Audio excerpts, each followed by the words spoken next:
that's good. Yeah. Yep. Give me some more poses like that. Yeah. That's good. Yeah. Yep. I'm getting it. That's good. Yeah, a little more of that. Yeah, that's good. Yeah, this is Are how we we go still famous. voguing? Is voguing still a This is thing? how I become a big deal right there. Oh, hey. Okay, I'm spent. Okay, and scene. And see. Now you're a tiger. I still, every time I think about photo shoots, I automatically think about Austin Powers and those goofy things he did in that film. And I don't know if anybody else gets my references, but it makes me giggle. I would get all of the Austin Power references. So how you doing, Graham? Oh, the details of my life are quite inconsequential. Very well. Where should I begin? My father was a relentless. I should have known I was setting lingerie owner. I love it. I'm good. Busy week. But I'm good. Right? There's so much going on. We have so much to talk about. So today. much going on. So we should get right into it. Let's do it. You know what? I wanted to talk about something work related. I mean, I haven't really talked much about it. I think we mentioned it on one show, but I made a change and moved over to work for AMD this summer. And have you ever been a fan of Battlebots? I don't know. I am a fan of Battlebots. I watch it all the time. I got something for you. So it's really cool. So I'm not giving away any secrets here, but there was a bit of a reveal this week, and AMD sponsors a Battlebots team. First of all, the team has the coolest name ever, Team Midnight Invention. Okay, that's badass. That's pretty badass. But not only that, I mean, they deserve the name. The team is just full of robotic badasses. So I've been spending time with this team and with our marketing team and with our technical team, and they're actually using in this season's robot. They're using a chip, from our Xilinx business unit for embedded chips, and it's like going to control some part of the weapon that the BattleBot uses on the in the cage, which is really Dude, cool. I love BattleBots. So it's super cool. I'm just if you want to check it out, you can go to AMD on Twitter, Instagram, whatever you like this week, and check out the reveal of Switchback 2.0. So Switchback is the name of the bot. They've completely redesigned it. It's got. I just got to show it to you. Hang on. You're gonna love. I really want to see it. You're gonna love. It's got anodized metal that's orange and black. I mean, ooh. I just want to paint a picture for you here. Ooh, and then you span out here. God damn, that is a beast. That's a spinner weapon. This is the full view with all the sponsored logos and everything. But it is an amazing. And I've seen video of them testing it out here in this industrial park that they work out of a garage in Dallas, Texas, and they're getting ready to fly out to Las Vegas to compete in the World Championship in Las Vegas later this month. I will tell you that from my experience watching BattleBots, this is a good bot. So first of all, a heavy metal spinning weapon tears everything apart. Everybody thinks it's the chompers and it's the fire. Nope, it's the spinning weapons. Absolutely kick ass. And then this thing armored around its what appear to be already sort of armored wheels is great. And then it looks like it's also got a lifter, which is also really good because it'll flip things over after smashing them. So this is a really well designed BattleBot. I'm looking forward to seeing this one fight. So I don't know all of the things that went into this, but it appears as though it's an arm that can flip and then come crashing back down on you. So it's pretty cool. I love it. So stay tuned. If you're in Las Vegas, you can actually go see these matches live starting on the 18th, I think, if you're really into that kind of thing. Otherwise, all of these episodes are going to premiere on the Discovery Channel in their next season, which is cool. Super cool. So we got to talk about this Super Mario Brothers thing because it's sparked quite the reaction on the interwebs this week. Yeah.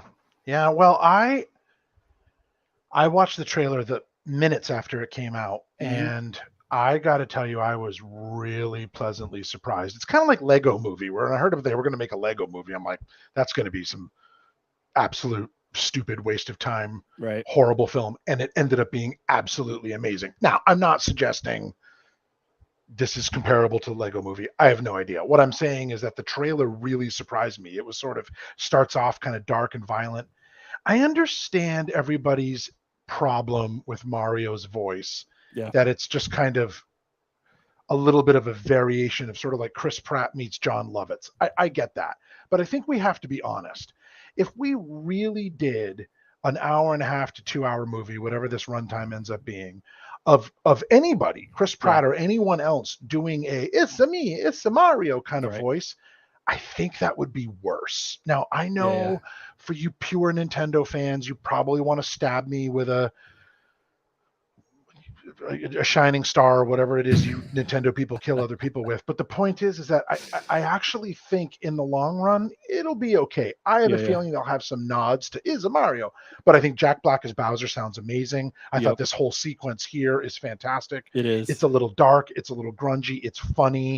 It Yes. seems to be a little it's beautifully animated. I mean, look at the Yeah. northern lights It in the was background. unexpected. To me, it was just It was unexpected unexpected. because I didn't know. I mean, it's a video game that doesn't really have a lot of like cutscenes. Period, because Well, it was a yeah. platformer, and Yeah. so all of the mythos around this game has really been with other properties that people haven't been happy with. Yeah. Do you remember the old live action movie that they tried to do back in the what was it 80s or 90s Yeah, even? with was it with Bob Hoskins or something? It Yeah, was horrible. it was crazy. But I would argue that the reason that failed is they were trying to make some things true to the game and then make this other dark universe thing that was probably trying to copy like Batman or something, and it just didn't work. It just didn't work. But I'm excited for it. I don't care about Chris Pratt's voice. I I think don't really care either. there's just a lot of Chris Pratt haters out there, and if And that's your there are, and thing, I get that, but I just don't if think it needs to be it's yeah, a me, it's a Mario the whole, right, right, fucking time. I think that would be yeah. really annoying. I'm actually excited because of the other actors. Like it's an ensemble cast, which most of these tentpole animated features are now. But there's like the guy that plays, the king in The Walking Dead is the king penguin here. So he like tweeted out and said, "Hey, I'm returning to like repel invaders from my, you know, from my kingdom, and that whole sequence just was awesome. So Yeah. I'm interested. I'm interested. I'm gonna watch. I don't know if I'm gonna like run to the theater on opening night, but Yeah. I'll definitely watch it. Well, I'm Well, assuming. Well, actually, not only is it surprising, but like Mario Brothers has been a big deal almost our entire lives. yeah, Like this isn't some new franchise. This has been a thing in many iterations over the years that's that true. has been something since we were kids.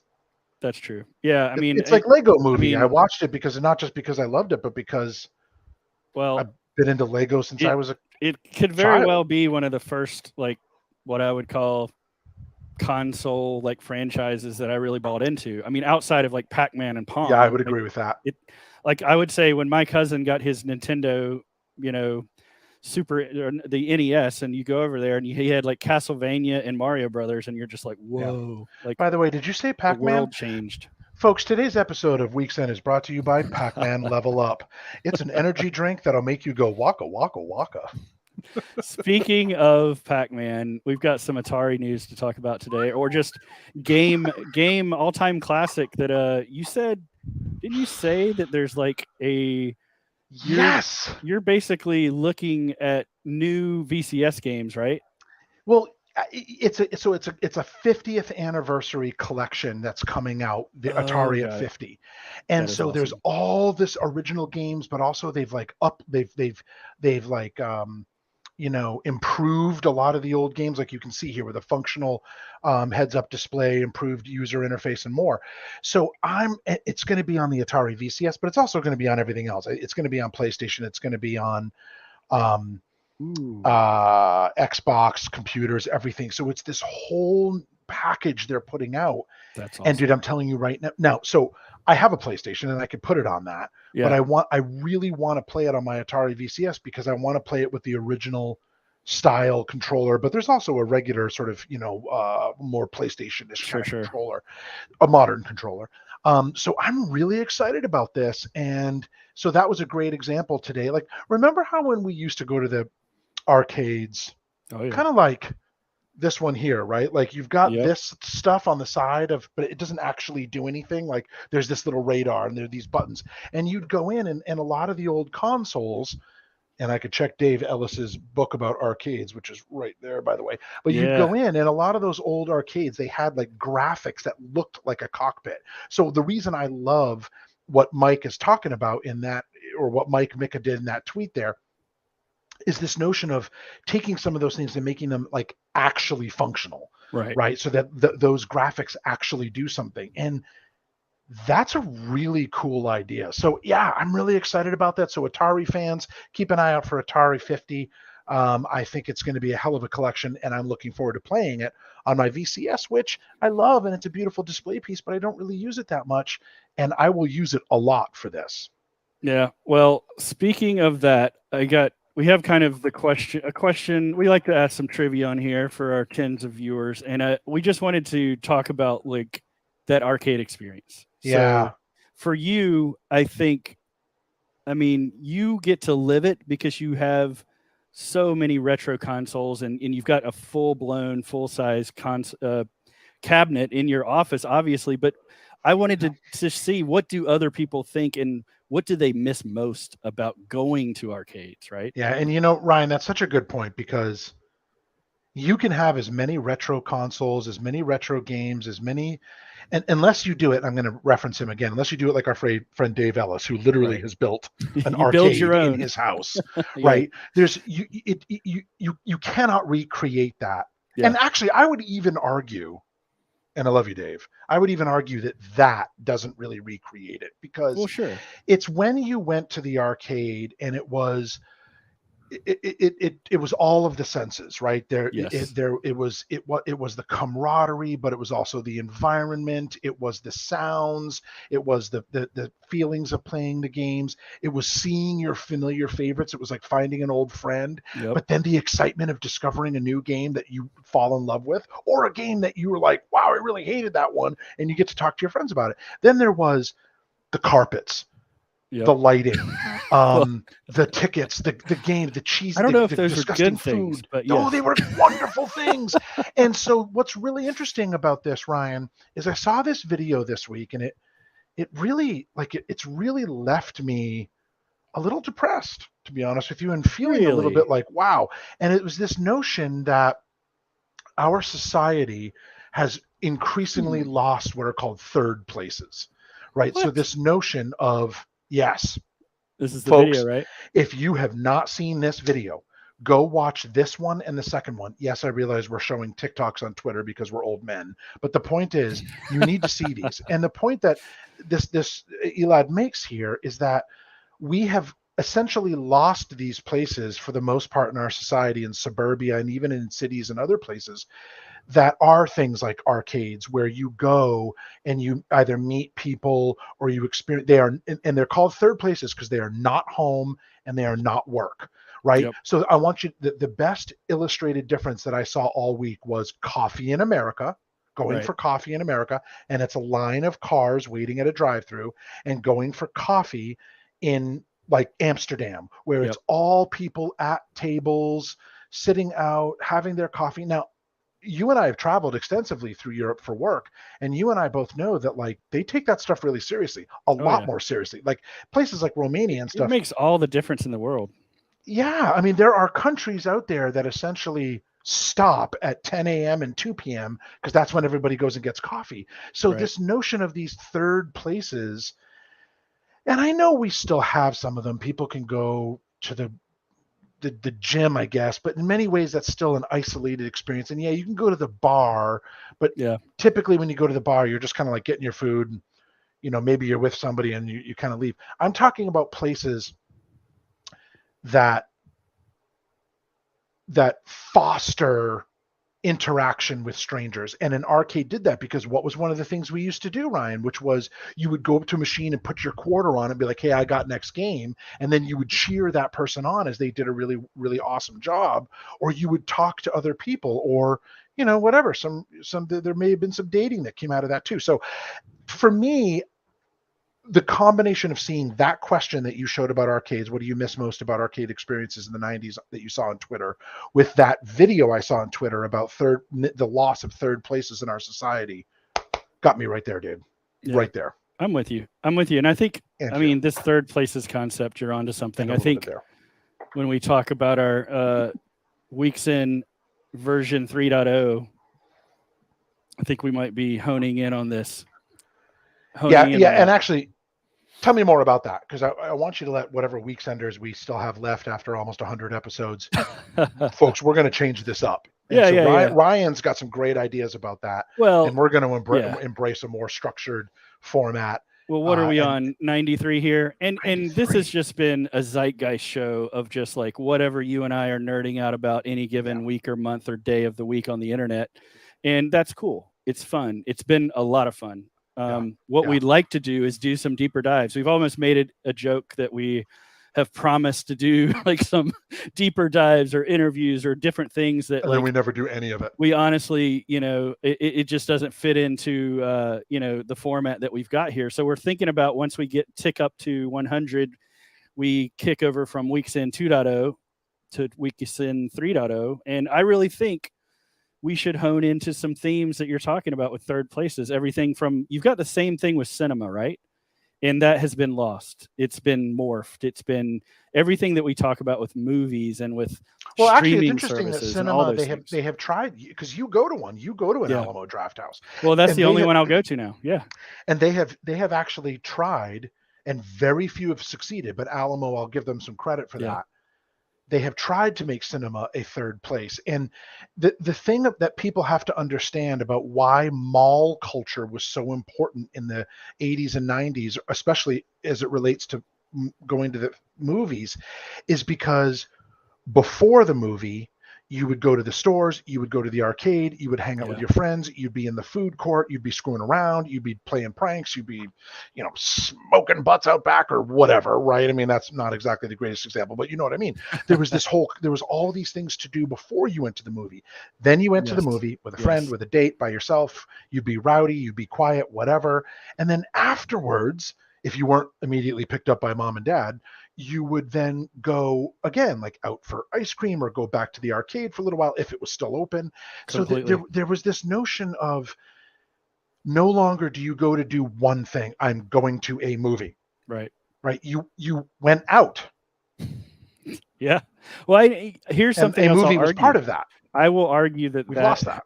That we have lost that with our sort of younger generation. And I'm not saying technology isn't great. I'm just saying technology has distracted us and replaced this experience that I think humans need. There is a pandemic of loneliness. Sure.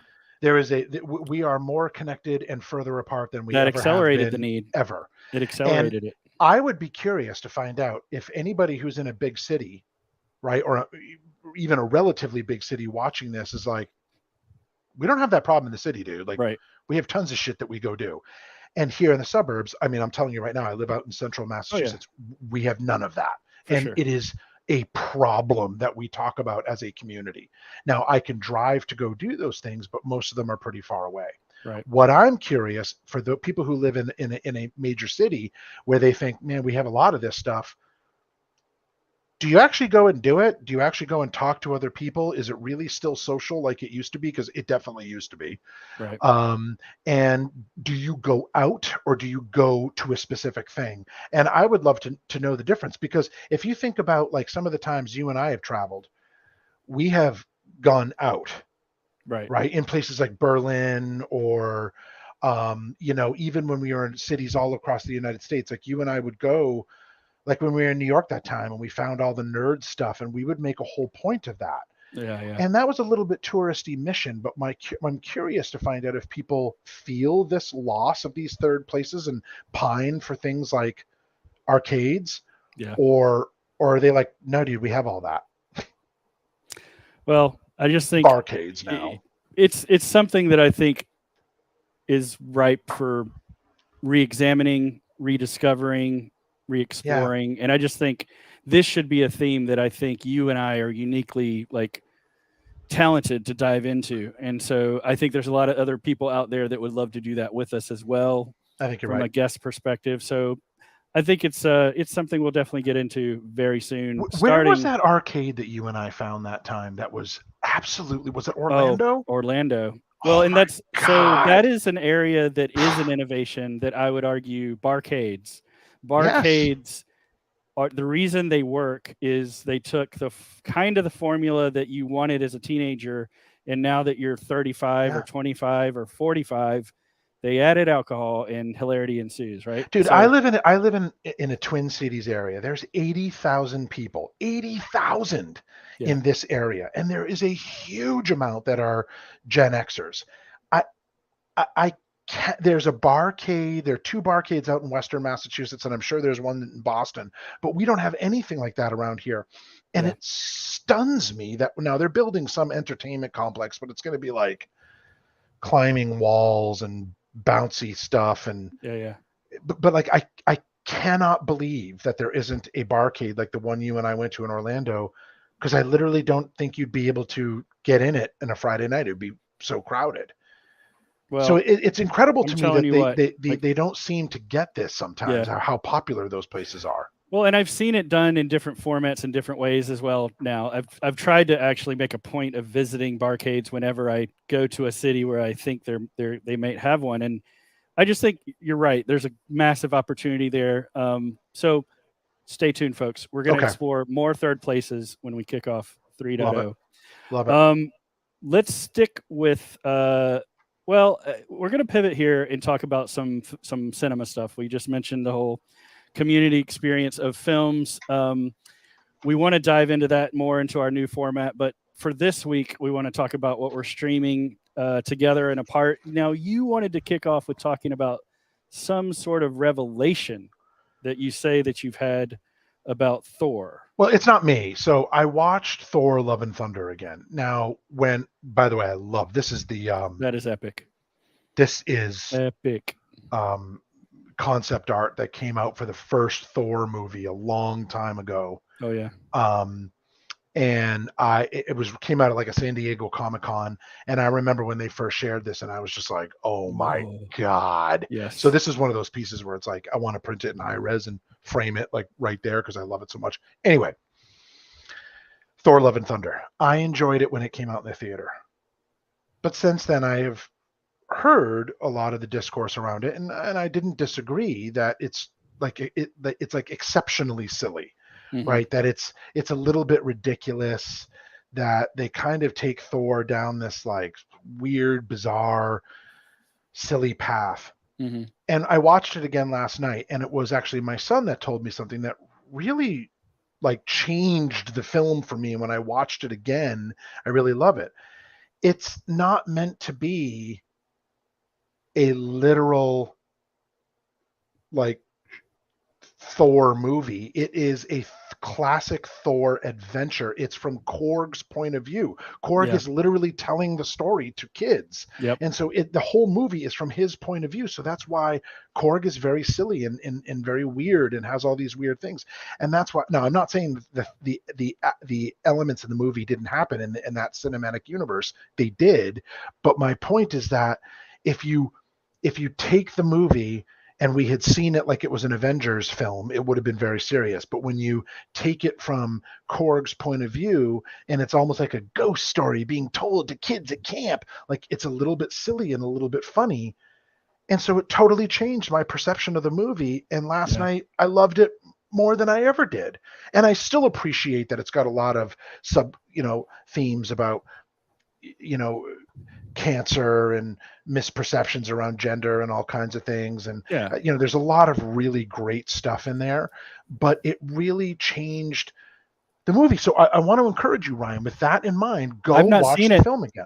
I've not seen it at all. So now that it's on Disney Plus, I actually intended to watch it last night because I not even knowing you wanted to bring this up. So I guess we're synced. But I think you're gonna I like didn't it. see it. I think you will like What it. I did watch, however, is the Munsters. Oh boy, I want to hear all about it. Let's hear it. So I'm not going to go in depth here. I'm just going to say I was completely blown away in a bad way by the trailer, just not understanding like what we were watching and didn't know. It just felt like it was not. It felt like we were being punked. I think we talked about it on the show. We did. But I see what happened with the movie, and I kind of want to blame the studio.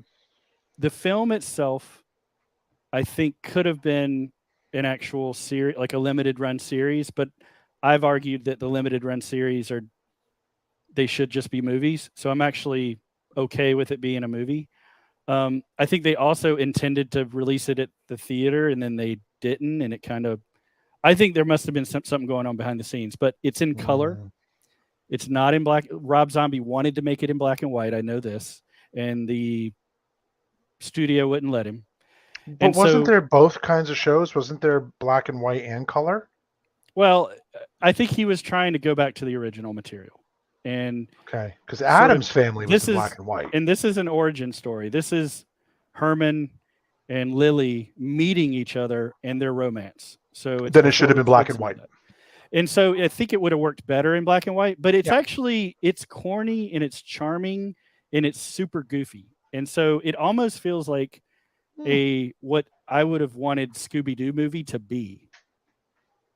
I And might have to so go and watch that. That's really you interesting. may totally disagree with me, but I'm telling you, if you give it a chance, the attention to detail, first of all, in the production is really cool. It is like a PG heartwarming movie, yet it has like vampires and blood, and it's not gory, but I thought it was fun to the point where I could see myself rewatching it, maybe.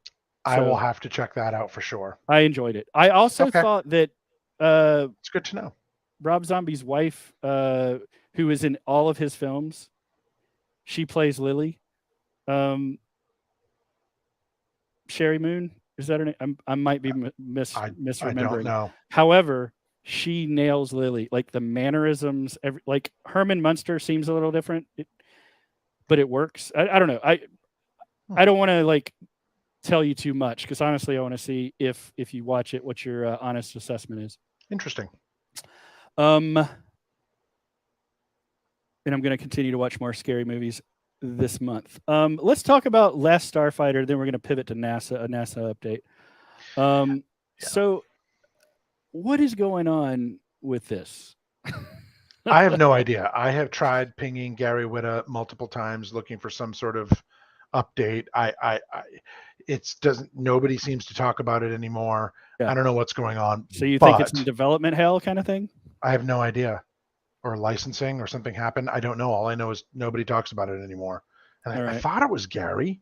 Yeah, well, it was. I mean, he actually responded. He was responding when there was like something of a glimmer. He did the whole thing on Twitch when they showed concept art and everything. Right. Anyway, I watched it again recently. Bring that tweet back up. I watched it again recently, and I had misunderstood something from a viewing many, many years ago, which was, I remember that Centauri, I thought the last Starfighter arcade game was the Excalibur test that Centauri used to find candidates for the Star League.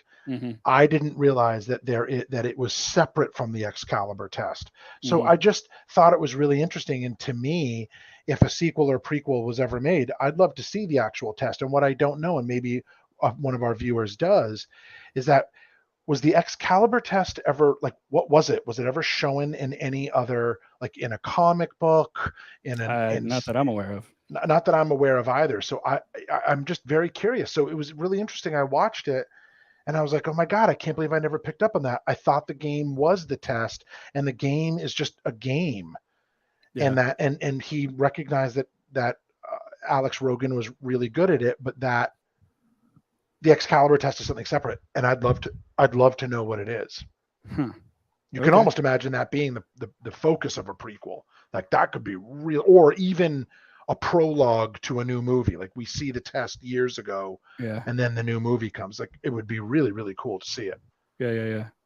Well, what is going on with this short that you're like, oh my God, dude? So this guy, scroll up so everybody can see the Twitter handle there, Renato's Twitter handle. Nice. You have got to follow this individual, this artist. Okay, you may recall. Probably about a year or so ago, I actually shared another piece of his art, which was, it was like a Star Wars animation he did where you see they go inside the Death Star, and it's absolutely incredible.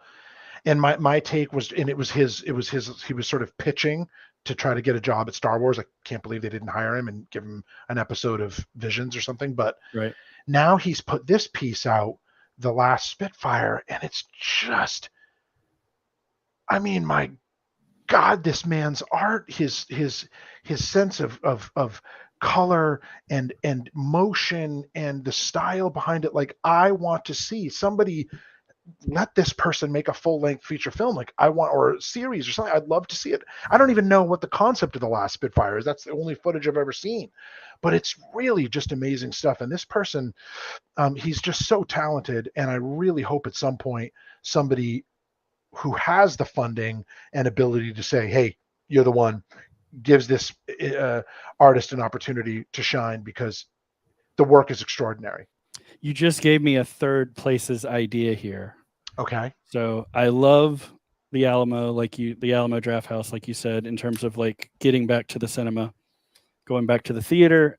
What I love, one of the major things is they show this pre-roll of related, like crazy old footage of whatever that's related to the film you're about to watch for about 30 minutes.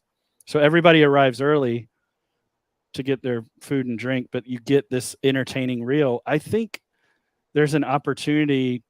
They oftentimes will do like cult films and stuff, but what if there was a possibility of like having, you know, having somebody from the film actually come and do Q&A. a crowdsourced, I'm saying a crowdsourced mini short festival or something with content like this, where like you don't need a distributor, you just kind of like get plugged in to like show off things. Yeah, we used to. So when I was growing up in Northampton, we had this place we called the Pleasant Street Theater, which surprisingly was on Pleasant Street. And amazingly enough, and they used to have what are called Spike and Mike animation festivals. I don't know if you remember Spike and Mike. It was a thing in the 90s. And that's what it was, is there was the animation, but there was also like everybody hung out and laughed and talked about that. Or here's another example. Rocky Horror Picture Show. Of course. Rocky Horror was a whole thing there was a whole community around that. Oh, yeah. I mean, besides knowing all the little things to do at different parts of the film and having live actors perform it. And I mean, that's one of the original cosplay things, man. Of course. Yeah. I went, that's really where cosplay was born. So stake through my heart, they closed our Rialto theater that literally has been hosting Rocky Horror every Friday night for like the last, I don't know, 25 years or something. Probably more than that. Yeah. So we got one last story, folks, and it's kind of a what could go wrong update to the NASA DART mission. So just to bring you up to speed, the NASA DART mission was something where they decided to test an asteroid crash, I guess, procedure. So much like planetary defense. So much like they're trying to change the path of a comet to kind of divert it, not a comet, an asteroid, to divert it away from the planet by hitting it hard, but over many, over a long period of time, that diversion becomes bigger. Yeah, but they haven't said a lot about the response, but a lot of the like they had real-time video and photography coming back.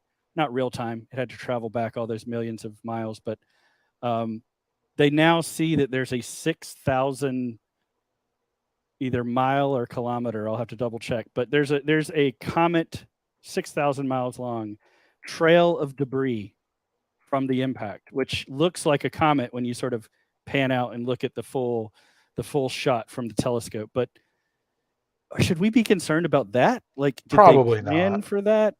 Is it just the idea that if you put it into small enough chunks, it won't affect us? Because I remember back to the film Deep Impact, and they did a mission like this. They actually flew a bunch of like really awesome people up on a space shuttle apparently, and set charges and then hightailed it back. But my point is, it seems like some of these things could have unintended consequences. Like just reaching there, hitting the mark is one thing, but there's a lot of geometry and physics involved here. Yeah, and it was my understanding that in this show there'd be no math. But I think the point is that I'm assuming they totally knew it was going to do that all of that debris had to go somewhere, and that it would inevitably fall into line because that's how gravity works. So I don't know. But what the point you're trying to make, which is interesting, because a lot of people are like, can't we just hit them with nukes? Right. And it's like, no, because if it breaks apart and that the combined mass still hits the planet, you still Right. have a problem. Yeah. So I see what you're saying. Well, not only that, but I you're think in hitting the this case planet it's probably with fine. now weaponized rocks that have been irradiated. Like it doesn't make a lot of sense. We So don't want it's that. funny to me that everybody thinks the pinnacle of blowing shit up is nuclear weapons. We are not experts. And I'm not saying I'm an expert. I'm just saying, like, there might be other answers. All right, folks, that's our show. This has been Weeks In, show number 93. Thanks for tuning in this week. We're going to do it again for 7 more episodes, and then there might be something different. Wait and see. Could be. Could be 3.0, baby. You know, we get bored easily, so we're always looking to new and improve and upgrade things and take it apart, build it back together again, make a better stream show for you. So we're going to be hard at work on that. All right, Graeme. Thanks, buddy. I appreciate this. Love you, buddy. Love you I hope you have a great weekend. I hope all of you do as well. And we'll see you on the next Week's End. See you on the flip side. Bye-bye.